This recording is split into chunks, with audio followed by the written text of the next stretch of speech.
Julius, you had 10 over here to your left. You had 10 assists by the end of the third quarter. Just what was the key for you finding the right balance between scoring and playmaking tonight that maybe opened up for you as opposed to game one?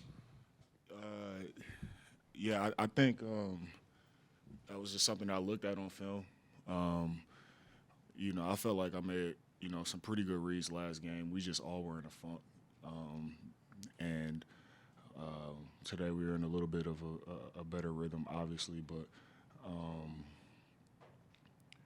I felt like sometimes, last game I might have overpassed when I got to my spots and could have looked to score. And, so I tried to have a little bit of balance for both. But, I mean, credit to our guys, our team, and everybody knocked down shots. They were in the right place like they were last game. We just made shots. Julius, how rare is it to see a team use like 13, 14 guys in a playoff series and like a revolving door coming in and out of there in that game? You guys have to get used to different guys. How rare is that in a playoff series? It's rare, but, at the end of the day, it's also Steve Kerr. He's kind of done that all year. If you watch their team and, hats off to him. He has, every guy on their bench prepared and ready to play. So you really got to be locked into the scouting report and know what each player does and, just know their tendencies because, he's not afraid to use anybody on his bench. Julius, it was really night and day last game versus this game. Do you guys feel like you were overconfident at all last game, especially coming off such a great win against the Lakers and the Golden State Warriors struggling? No, I don't think we were overconfident. I think we were rusty. This is not the team to be overconfident versus.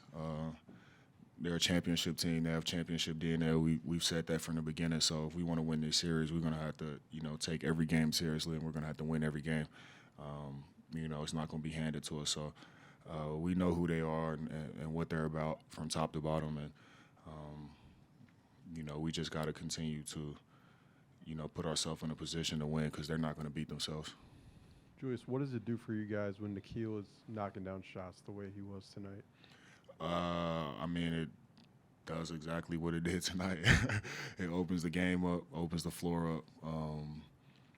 Kill, he's a huge part of our team. He has been all year. And, obviously he's, struggled a little bit with his shot, but he does so many different things for our team other than just shooting the ball intangibles. And, he works his butt off every single day. He's the first one in the gym every single day. So when somebody works like that, it's only a matter of time before things turn around. And, he stays, true to who he is and continues to work and has a game like, he had tonight. So hopefully he can keep building on it because when he does that, like I said, it's huge for our team. Julius, you've been matched up with Draymond in the regular season and in the postseason a lot. What kind of mental makeup does it take going in knowing a guy that plays defense as well as he is, but also is kind of a provocateur, trying to get inside your head, inside of the team's head? I don't know. I got a lot of respect for Dre. What he's done in his career, just who he is as a player, and what he means to that team. So I've never really experienced any of that. With him, there's always been a mutual respect, between us. But no matter who it is, I try to focus on our team. I don't really try to focus on, the other player, what the opposing team is doing necessarily when it comes to those things. What do you have to do to have success against him when you're matched up with him? You just got to make him work, on both ends of the floor. He's, obviously a gifted passer and playmaker on the offensive end on the floor. So you got to make him work. And then defensively, he's all over the floor. So, just continue to, try to, make him work, put him in multiple actions, run the floor, crouch the glass, anything to make him exert, a high amount of energy. He's no different than any other great player in this league. Julius, Coach Finch said before the game he felt like the team was stewing in game one, as in unhappy, but he kind of liked that you guys were. What was kind of the last just 2 days like, mood-wise, going through practice, going through shoot-around, and the way you guys wanted to bounce back tonight? Yeah, he cussed us out pretty well. He was unhappy, and he let us know he was unhappy, and we felt that. But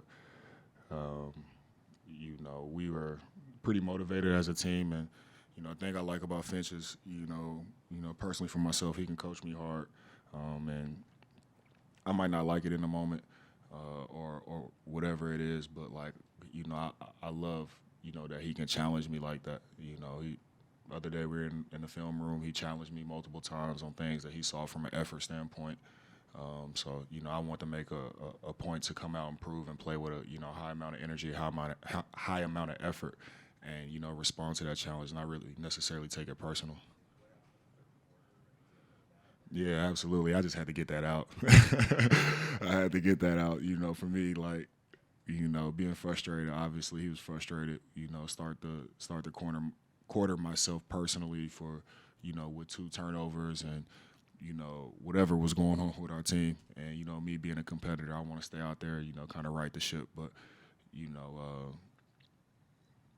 it didn't necessarily go like that. But I was a little hot, but. Just for me personally, that's just another way that he challenges me.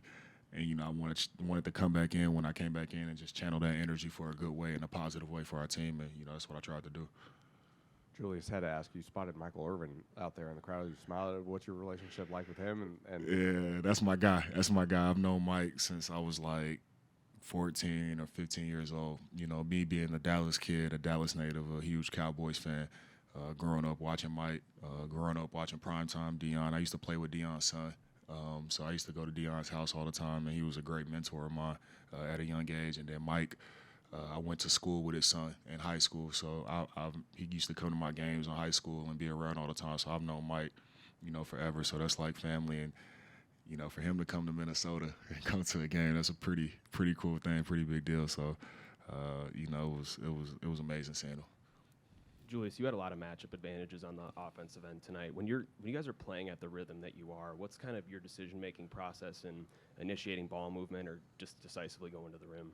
I just read what the defense is doing. It's pretty simple. To be honest, if they're going to double team me or, play in the gaps and, create for my teammate and, just be patient in that. And if they're not going to do that and take my time and play me one-on-one, then, get to the lane, make a shot. If my teammates or have the ball, just move on the offensive end, find open spots, and spot up, shoot threes, and just catch my rhythm like that. So I just try to simplify the game and make it easy as possible for myself and my teammates. Julius, Ant was talking about the effort and the energy that Mike Conley was playing with. He set the tone tonight. Can you just talk about what that means to get that type of energy and tone setter from the lead vet on the team, and just what it basically exudes? Because he's been on the court, he's making all the plays. Defensively, he's over there yelling at you guys on the bench. He's getting into it. What does that do for you guys mentally and physically? It's great. It's great. He's to be 50 years old and still come out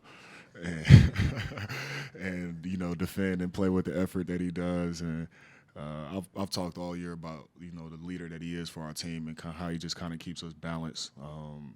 Him.